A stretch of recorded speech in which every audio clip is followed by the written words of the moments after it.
Hello, today I will be doing an unboxing video of my Leopold 10 key mechanical keyboard.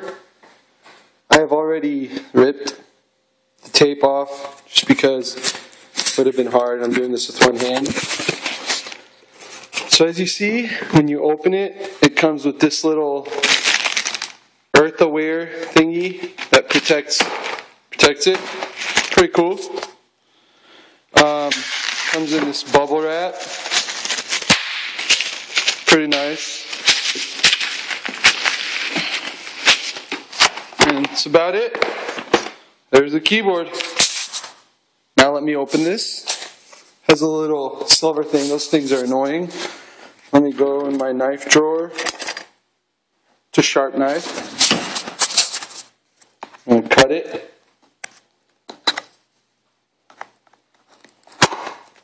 Cut. Yeah. I'm gonna undo this 1 sec. Okay. Hopefully that's on it. Hopefully that's on this. If not, this video is gonna suck. Oh, upside down. Whoops, that's why. There we go.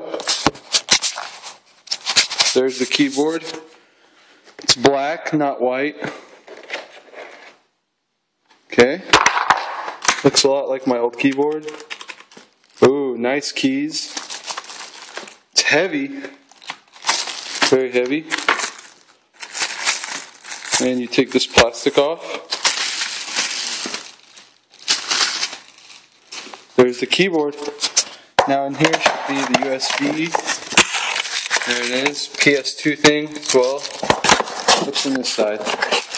Nothing there. That's it. And there you have it. Wow. Wow. Wow. Wow. Unboxing Leopold keyboard. Bye.